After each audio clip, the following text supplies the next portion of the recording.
Welcome into another edition of Camp Dolphins. This is an off-day edition, but hey, we're still here working. Mike Cunha, Steve Goldstein, Kim Camper, three dudes in makeup talking about football. As we typically do. Guys, let's dive right in.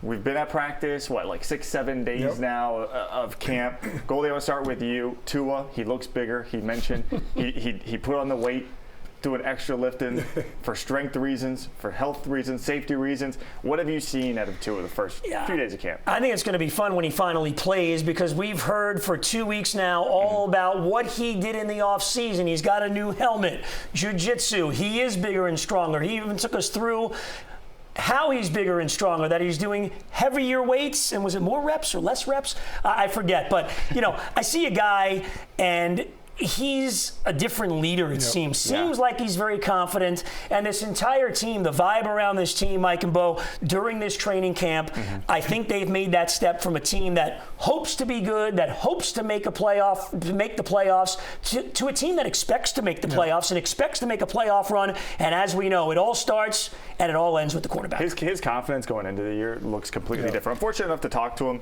during these preseason interviews, and this was probably the most relaxed I've ever seen him going into a camp. Bo, the defense, maybe not so relaxed at the moment because of the Jalen Ramsey injury. I want to ask you kind of an off-the-wall topic here. Noah Igbenogany seems to be getting a lot of run in there in the secondary. Could we see Noah take advantage of an opportunity here in the Vic Fangio defense? Could it possibly suit him? No. No. I don't think so. Look, I just think this. You ask a question. I just think with Noah, look, he's been there. He's been here now. He's going into his fourth year here. He's had an opportunity, and every year during training camp, you go, hey, he's looking pretty good this year. And then you start getting in the pads, and no, he's not looking so good when he gets there. I would like to see him. He's a good kid. He works hard. He does all the right things. He just, some guys just don't have it. I hope he has it, and I hope this is the year that he blossoms. But from what we've seen from year 1 to year 3, really no evidence saying that going forward that's going to happen. He made a big play to save a game last year, but they're few and far between. I'd like to see him work a little harder. And look, he's got a lot of pressure with some of those young guys back there, crossing those guys back there. They're going to pressure him. He's got to work hard to make this team. Speaking of one of those young guys, Cater Kohu, is he making another leap here from year 1 to year 2? No doubt. I think Cater is a guy that he got a lot of confidence from the way he played last year, and the coaches believe in him. He comes back. He looks bigger. He looks stronger. He looks more determined, and he understands what his role in his defense is. So he doesn't need to learn anymore. And when you get to being a football player in the NFL and you can do your job without thinking about it, then you've got something going. And I think he's right on that edge. It was good to see Terron Armstead back at practice this week.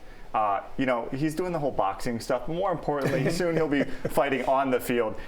What's he going to bring once he's healthy, and how much do we expect to see him maybe this preseason? First of all, even when he speaks to the media, he has a presence about him. You could tell the guy's been around 11 years. He's one of the best left tackles in football for a decade and multiple Pro Bowl guy.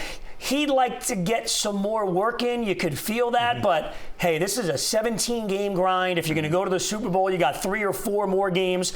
There's no reason for Terron Armstead to me to even be on the field during the preseason. He is helping his fellow linemen, helping the young guys, but I don't think we see him until, Bo, you guys are out there in L.A. against the Chargers September 10th. Yeah, but you know what? I think him being on the field says a lot to the younger players of what you do when you're a real pro in this game. Best ability, availability, and soon he will be there. All right, don't forget, join us for Dolphins Weekly Live. We debut Sunday morning, starting at 11:30. For Steve Goldstein, Kim Camper, I'm Mike Cunha. Thanks for joining us on another edition of Camp Dolphins.